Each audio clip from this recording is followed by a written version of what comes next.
Addunyaan har'a seeraan uf bulcha jettu osoo waa'een seeraa hin galiiniif dura uummata Oromootu seeraan buluu jalqabe sirna gadaatiin. Waduu biyyattii addunyaa kanarratti bulchiinni hin jiraatin Oromoon gadaadhaan of bulche. Seera gadaatiin of bulche. Uumamnaanuma gadaadhaan of bulche Oromoon har'aa ibsee hin finnee. Waduu kaleessa abaabilee akaakileen keenya kanaan buluu baate har'a naasofu. Waduu nutti dabarsuu baate kana naasofu. Oromoon burqaa guddaa qaba waraabamee kan keessaa dhumne. Gadaachuun yeroo bushiin ammayyaa'ee akkarraatti mootummaa garaagaraa kallattii siyaasaa addaa uummatee kallattiin bushuu keessan galiin ilmi Oromoo sirna gadaatii wal bushaa ture. Sirna gadaatii wal bushaa ture. Bushaan Oromoo hin hangamne gadaadha abbaan dimokraasii kan jettu. Oromoota sirnaa fi seera gadaan bulaa turan keessaa Oromoon maccaa isa tokko. Uummanni Oromoo gumiidhuma dhaabbateetu gumii dhaabbatee gumii sanaan seeraan wal bulchaa ture malee lola miti lola kan mataasaa eeggachuudhaaf meeshaa lola isaati xinnaa waan akka guraadee eeboo qaba. Kan kana achiif seerri itti wal bulchu immoo tumaadha. Tumaadha tuma sana immoo abbaa bokkutu geggeessaa abbaa bokkutu immoo tamsaasa isa tumame sana seertumin tume sana abbaa bokkutu tamsaasa. Tamsaasa sana qabateetu isaan bulee isaan wal bulcha. Abbootatu maanguddoota biyyaatu biyya keessaa maanguddoota filanii maanguddoota kanatu biyya kana geggeessa naannoo tokkotti maanguddootti filatamanii maanguddoota kanatu biyya geggeessa. Maanguddoonni biyya geggeessan kuni seera ittiin bulmaataa isaan bulchiisanii ofii isaaniitii namoota walitti qabatanii mariisisanii ilmi abbaa jalatti maatii jalatti intalli haadha jalatti abbaa jalatti maatii jalatti ulfinaan kabajaan wal geggeessuudhaaf maanguddoonni kun filatamanii geggeessu. Odaa bisil irratti Oromoon maccaa seera tumatee fooyyeffate keessaa jilli buttaa isa tokko. Buttaan kun immoo bakka adda addaa fi qomoo adda addaa keessatti gaggeeffamaa tureera.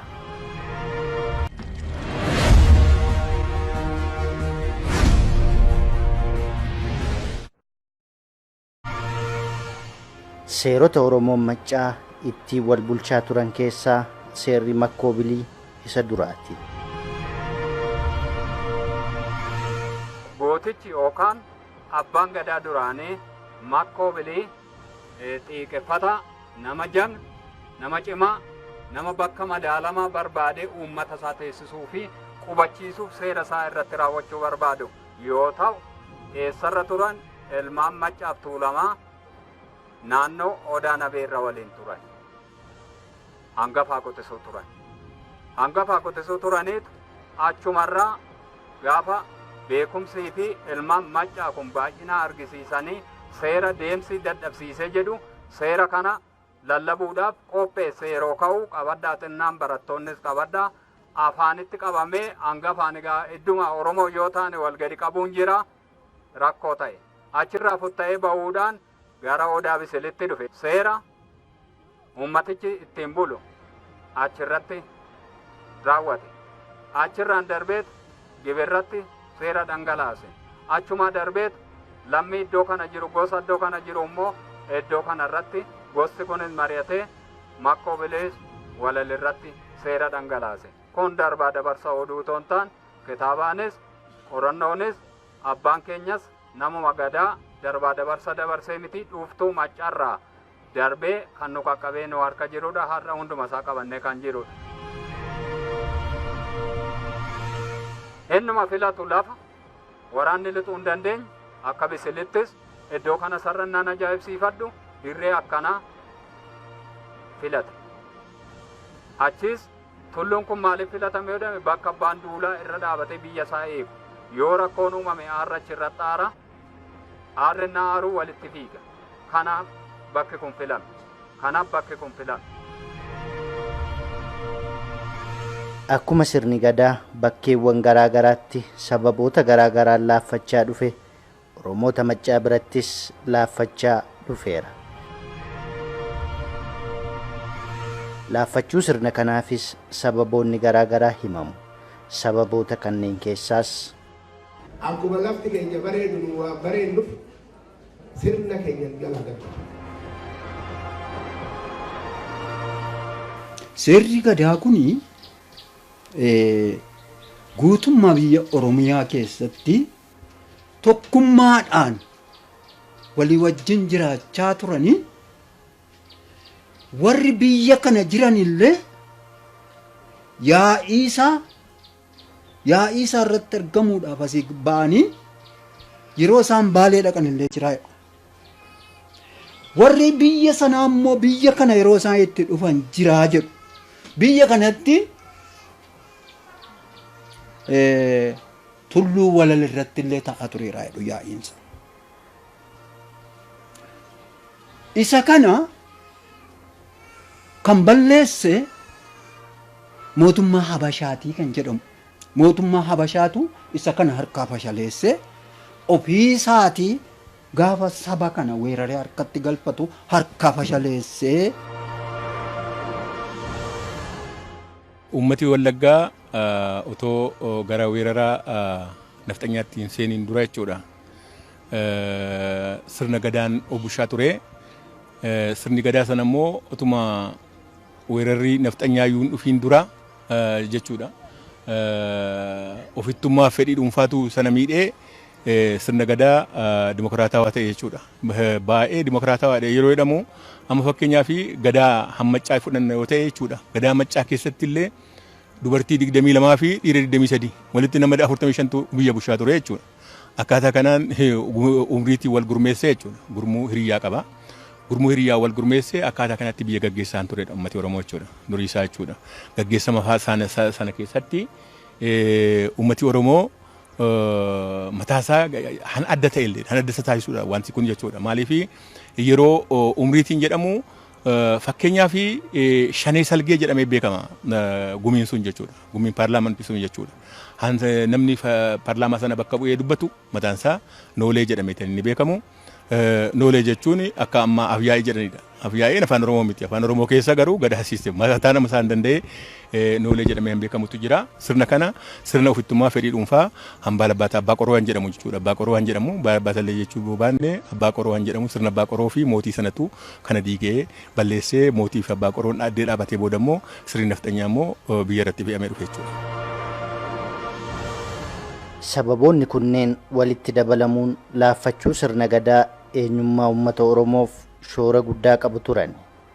Haala kanaanis uummanni Oromoo ifaa ifatti sirna kanaan gaggeeffamaan turre.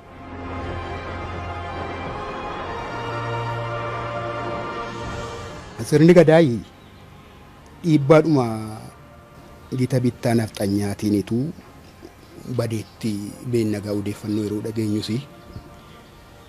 Obdaa yaa rabbii jissanii iddoo sanatti waldaa adda addaa dhaabuudhaanii inni ittiin jirtan kun hin ta'u isa sin fayyisuu miti jedhanii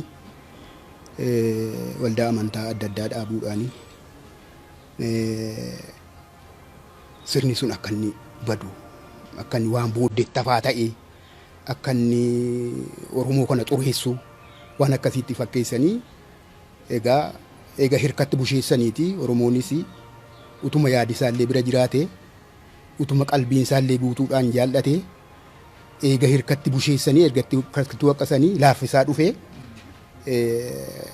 amma yoonaa ga'e. Haaluma kanaan ilmaan Oromoo Maccaa warra ja'an sayyoo biratti sirni buttaa qaluu yookaan sirni gadaa ifaa ifatti kabajamuu kan dhaabe bara 1928 irraa jalqabeetii jedhu manguddoonni. bifa xaalaanii 1928 jalqabeetu bade 28 irratti garuu qalameera. 28 irratti qalame 28 irraa ka'ee lammaffaan deeme. 1928 irraa kaasee jechuudha. Hanga yoonaatti sirni gadaa addaan citee ture bara baranaa kana godina qeellam wallaggaa tulluu walal irratti gumii tokkummaa abbootii gadaa Oromootiin haaromsameera.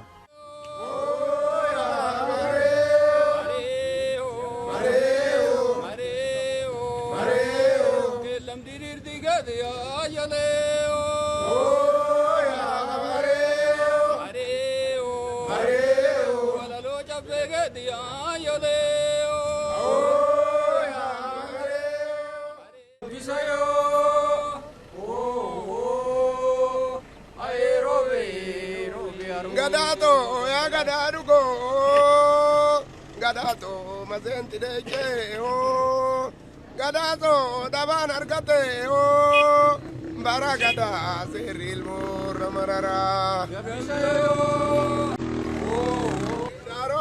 daroba serinolu daroba yo ko serinolu daroba serinolu daroba serinolu daroba yo ko serinolu Rama de galde Rama de galde Esayo Rama de galde Esayo Rama de galde Esayo Angamba de galde Esayo Angamba de galde Rama de galde Rama de galde Rama de galde Esayo Adama de galde Esayo Adama de galde Abba Gadaa dhufe karra jalaa banaa. Odaa jalaa galma odaa jalaa. Galma odaa jalaa. Abba Gadaa dhufe karra duraa banaa. Odaa jalaa galma odaa jalaa. Galma odaa jalaa. Abba Gadaa dhufe karra jalaa banaa. Odaa saarooba. Ayyee roobe gabbise odaa sumakiya. Saarooba. Ayyee roobe gabbise odaa sumakiya. Saarooba. Robe gabbise oda somakiya Sasaroba Haye Robe gabbise oda somakiya Sasaroba Robe gabbise oda somakiya Sasaroba Haye Robe gabbise oda somakiya Dabballe dabbo manda wanne Dabballe dabbo manda wanne Dabballe dabbo manda wanne Abboti Manda one, Dabale Dabo Manda one, Oromo Manda one, Dabale Dabo Manda one, Oromo Manda one, Dabale Dabo Manda one, Bareda Mida Manda one, Dabale Dabo Manda one, One Namajib Manda one, Dabale Dabo Manda one, Samu Babati Manda one, Dabale Dabo Manda one, Adana Miki Manda one, Dabale Dabo Manda one. Okuma sabo manda wanne Dabale dabo manda wanne Dabale dabo manda wanne Dabale dabo manda wanne Okuma sabo manda wanne Dabale dabo manda wanne Dawanne Okuma manda wanne Dabale dabo manda wanne Itolle bakal manda wanne Dabale dabo manda wanne Yeroo har'aa tokkummaan dhabamee garaan durii dhabamee yeroon kun hundaa'ee yeroo garaan tokkummaa jiru yeroo yaanne tokkummaa jiru yeroo Oromoonni wal jaallatan yeroo safuun jiru yeroo dhugaan jiru yeroo duudhaan jiru yeroo kenni ganamaa jiru abbaa kennaa abbaa seeraa wal beekee yeroo jiraatudha. Har'a immoo garaan namaa garagara ta'eera amantaadhaan garagara ta'eera Oromoo dhumti akka lagaatti wal ilaaleera lafarratti wal dhiibeera wal waraaneera daarii irratti wal himateera. Dura faatii walii ta'u yookaan nagaa walii ta'uun isin gaafadha. Mee walii faatiidha? Walii qulqulluudha. Amantaa waliin qooddan, biyya nagaa waliin qooddan, daangaa waliin qooddan, biyya tokko taatu, garaa tokko taatu, seera tumaa makkoobilii hojiirra hin oolchitu, seera jaansayyoo hojiirra hin oolchitu, seera tumaa caffee odaa bisitu, seera jaansayyoo, seera tulluu walal hojiirra hin oolchitu.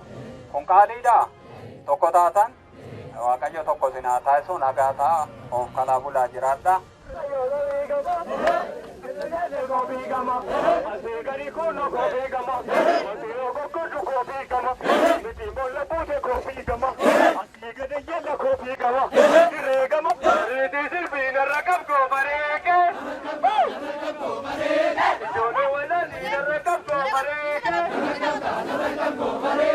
Iddoon kun hundooftee odaa bisilirraa ka'ee tulluu walal bakkee beekamaa, bakkee safuu, bakkee duudhaa, bakkee tumaa, bakkee kenna ilmaan maccaa ta'ee beekama. Bakkee mootichi keenya yookaan jagni keenya yookaan abbaan gadaa keenya beekamaan irratti boqote nuu jedhee too deemu gosa biraatiin lubbuunsaa iddoo kanatti irratti dhabame iddoo kana deebifna amma nu harka jirutti inneetu iddoo kana akka deeffattan isin taasisu.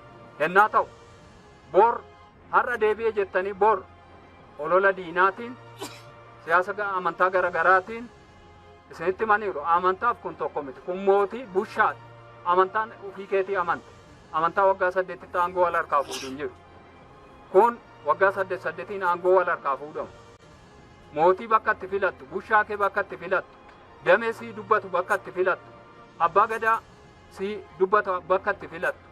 Bakkee kana bakka itti eebbisu, bakka itti wal araarsitu, bakka itti gumaan ba'u, bakka itti seerri lallabamu, bakka itti baatee akkanumatti baatee seera waggaa waggaadhaan itti lallabduudha iddoon kun. Seerri lallabamachuun uummanni iddoo kana irratti baheetu waggaa 8tti seera lallabata waan ittiin bulu. Ganaas ta'ee Ameerikaatti gurra qeensee maal naa lallabuun jedhu asumatti baheetu lallabata. Isin gala asumatti waan sii ta'u filattee lallabatte. Abbootiitti akka itti kennatta bakkee adaraaf seenaa duudhaa safuu kana qabudha. Ayyaana haaromsa sirna gadaa jahan sayyoo irratti kan argaman abbootiin gadaa sirni gadaa amantaa irratti dhiibbaan inni fidu akka hin jirre ibsaa turan. Amantiin dhufu amantiin baay'eedha. Aadaa ofiitiin immoo hin dhufa. Irreessa horaa sadii bee hanqabachiisu warra Wallaggaati, warra Arsiiti. Dhugaa isiniin jedha. Irreessa horaa sadii oduu akka fe'e ta'u, oduma hareeyamu, oduu kaan jedhu warra Arsiiti. Irreessa horaa sadii hawwa. Ulfa keessa bulee kontiraata makiinaa fudhatee waan beekuuf. Kanaaf aadaan ofii eenyummaa ofiiti. Namni aadaan qabnu muka irraa soqanii quncisanii kophaa ejjatu. Mukni kophaa ejjatu bareedaa. Quncee malee quncee isaa hoo irraa luqqisan kophaa ejjata macarrashaa isaan tolu. Nummoo aadaa boonsaa qabna namni keenya. Aadaa guddaa qabna. Aadaa nama miine qabna. Aadaa nama mararamu qabna. Han ofii dhiisitii aadaan kee saba biraatiin han ofitti qabee guddifachaadhaan harma hoodhaadhaan abbaa biyyaa godhu. An akka Oromoo addunyaa keessaa hin jiru. Dhugaan jedhu of faarsoo duun ta'e akka Oromoo hin jiru. Mee of walaalaa Oromoon ija baasee hin dubbatu. Hin sodaata maaliif uumama rabbiiti. Waaqayyumatti kenna malee Oromoo uumama ofii hin baasu. Yaa Rabbi ati argee. Yoo hafee irree dhufe dubbii yaa bultu. Kuni maali uumama isaati. Oromoon yoo wal miidhe gumaadhaan hin baaseedha malee dhaqeetan gumaa baafadhaan jedhu jiru Oromoon. Seera keessa seera gadaati. Nama wal ajjeeseen beetaa'ee wajjin nyaata Oromoon gumaa baasee wal fuusisee hojjinii tokko godha. Maaliif hojjaa Waaqayyooti walitti naqee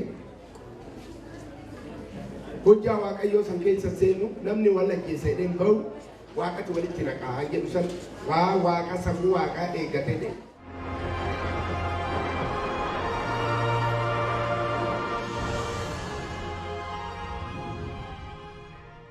Yoo aadaa Oromootiin walitti dhumnee tokko taane namni karaa adda adda nu diigee lafa keenya qabatu karaa nu nyaatu dhaba, karaa nu miidhu dhaba, karaa aadaa keenya balleessu dhaba, karaa gadaa keenya gadi qabu dhaba. Oromoon immoo sirna gadaatiin yoo wal bushee dhugaa hojjeta. Waan haqa irratti argama, waan nagaa hojjeta. ija nagaa wal ilaala, wal jaallata, guddina gara isaa dhufa.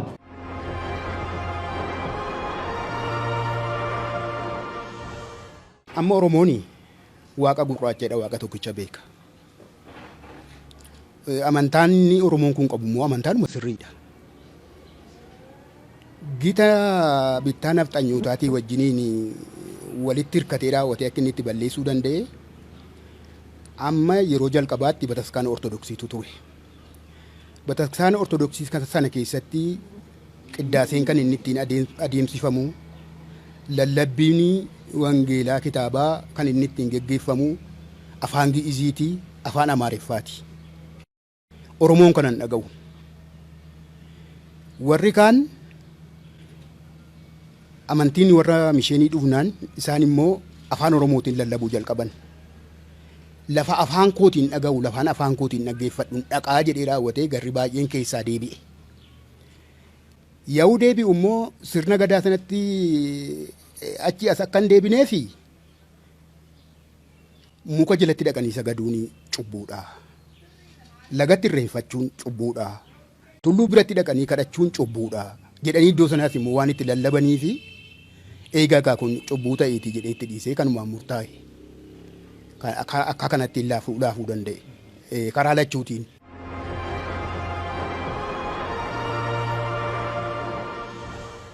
Akka amma kallattii namoonni galuu fi didee yookaan immoo diin ergaa dabarsuutti amantaa fi gadaa walitti fiduun Oromoo balleessuudhaan malee fayyisuun jedhamu. Amantaa miti gadaa. Amantaa mataasaa qabaata.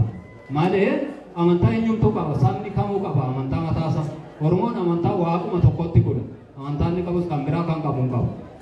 Ishiin kun rakkoo maalii qabdu keessa? Amantuma sana qabatee isuma irratti kan gaaffii asirraa qabu.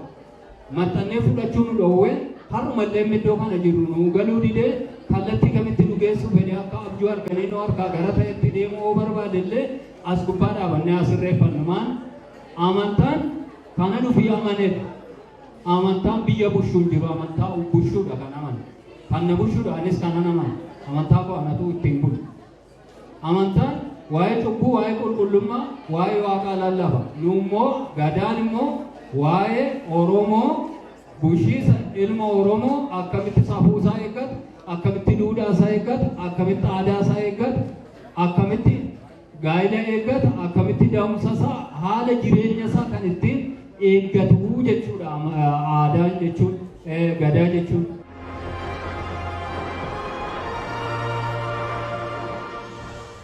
Gadaa deebisuun gaaruma isinitti carraaquun gaaruma waa'ee gadaan keessa jiru akkuma jirutti sanitti beekuun gaaruma yoo san hin beekne xinnoo rakkisaadha. Maaliif isin hin jedhe seeratu jira, seera namatti guurantu jira, seera waaqa lafaatu jira, seera malkaatuutu jira. Yoo seera kanatti guuran dhugaa dubbadhu, dhugaa haasa'i, dhugaadhaan uummata hundaa oduu gosa addaan hin baasin kanaaf nu bulchi waaqaa gadi sitti nu bulchi yoo kana dabarte abba torbaan hundee isa balleessu jedheetti Oromoo walitti kenna akkuma ani moti annu amma deemnu kun hunduu gahee qaba anamma joorru kun hunduu gahee qaba seera Oromoon nutti kenne santu nu canna manguddoo guguddaa boo'anii sitti kennan ati abbaa biyyaati biyya nu bulchi waaqaa gaditti sitti kenni ija tokkoon nu laala jedhee qumbii sitti kenne sanii booda damma sitti kenne aannan toogan itittuu sitti kenne kunoo biyya sii kenne kuni nama cinqa halkan nama ciisu yoo cuufatanii deemani waan sablaa namatti fakkaata gini abbaan gadaa tokko yoo dubbatu safuu eeggata waan isa keessaa bahu safuu eeggata yoo deemu safuu eeggata yoo taa'u safuu eeggata yoo dubbatu safuu eeggata. Ana abbaa biyyaa jedhee yookaan hanqabu ofitti qabee dhabaa hiyyeessa ofirraa darbe moo rabbi isa dara. Hiyyeessi isaa ani isaati, dhabaan ani isaati, biitti ani isaati. mukni irree gaarri irree anisaati malkaa tulluun anisaati itti kenne gaa Oromoo. Abbaa qabeenyaa tokko olfee waa tokko dura godhee isaa farade rabbi isaa hin bada sanyii bada hundee bada anarraati garaan kuufa boroo safuudha kan eeggatanii waa'ee gadaa kana cimsanii deemuun namarree.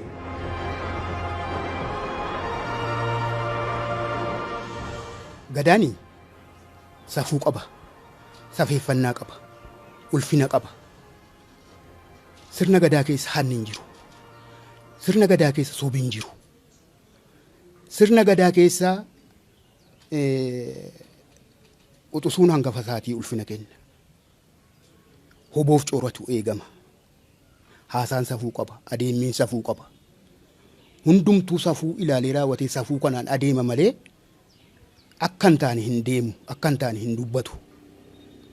Karaa amantiis immoo yoo kitaaba musliimaa ta'es yoo kitaaba qulqulluu ta'es abbaa keetii haadha keetii abboomameedha ijoolleedhaan. Hin sobin jedha, hin ajjeesin jedha. Waaqeffannaa karaa seera waaqayyoo eeguutti lachuu wal deeggaru moree iddoo tokkotti wal faalleessan hin qaban. Eega wal deeggara ta'eeti ergaansaa wal fakkaata eega ta'eeti Oromummaan Oromummaadha mallattoo eenyummaa ofiiti. Namni eenyummaa ofii waldhaalee nama hin jedhamu. Gadaani mallattoo Oromummaa ofiiti.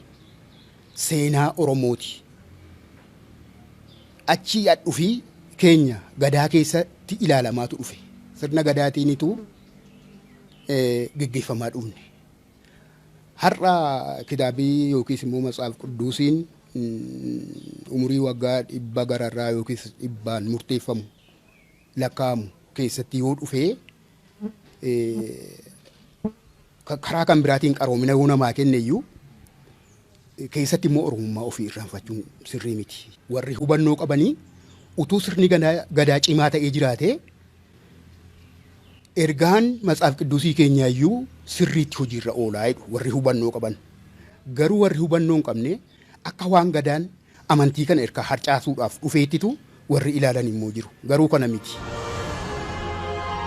Biyyi kun dura dhalateera, dhalatee immoo jidduutti laafeera. Har'a ubbaree dhaloota lammataa kana waaqni baga sin gahe. Guyyaa seenaa, guyyaa hin dabarre, guyyaa hin irraanfatamne kana baga waaqni sin qaqqabse. Sirna haaromsa gadaa ja'an sayyoo irratti dargaggoonnii fi namoonni hedduun argaman dhiichisaa fi aartiiwwaniin dabalanii miidhagina addaa kennaniiruuf. Baga nagaa dhufta warri mandukkoota, baga gammadda warri dubartoota, baga isin ga'e keessummaan kabajaa warri abboota gadaa, jabaanne hojjanna wasaniyyummaan badaa. Abboota Oromoo yaa Oromoo lee jirtu uffanni bullukkoo oolchaa iduu itittuu addii Oromiyaa rakkoo wayiituun jirtu.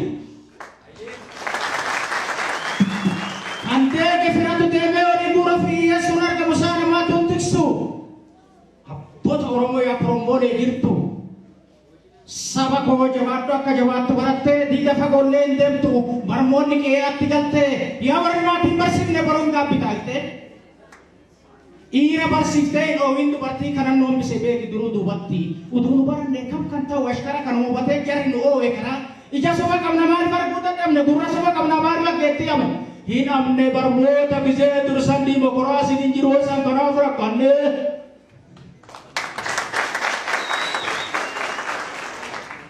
Barsiisaa galatoomaa ijoollutti keenyas baratte miilli taraa waliin deema yuunivarsiitiitti dabarte waan doofummaan nama gootu waan barmoonni namaa godhu mirga barreeffata qabde baratumtis ka'e daftara qabatee maastariitii fi dasirrittoo qabatee kan lafaa xumuree maarsirra qubatee galmee addunyaa kan jirtu hubatee boru adde sarrattuu mana ni ijaarra asii Oromiyaa keessa illee oolaf ni batee jenna. Akka Oromiyaa jitu kananiitu nyaata ombaa caala qilleensi isiituu keessallee abbannaa aduun nama miitu galma horii galma jiddu galaa finfinnee yaa qabda teessoo abbaa gadaa bushooftuudhaa qabda bakka seeratti tumattootaa nabee qabda bakka tirree fattarsadii qabda bashannana feenas soodaree harkaan gannoo qabda utuu kana qabduu biyyoon baata. Hoo barbaadde qotti barbaannan horsiisi barbaannan daldala warri biyyoon baa jirta yaboo koottaa biyya gala utuu Oromiyaa qabduu lagaa si qala Oromiyaa si tumbeenne malee hin caala kafanaa. Maqaan kiyya bulaa barrugaa. Maqaan kiyya bulaan kana eetii fagoo dhufne asumullaa keeti hoobna baras baatte ammarraa na beeki aanan kiyya durda godina baashaa haasofni koo har'aa asumarra nagaya honni dubbatta kan milkii isin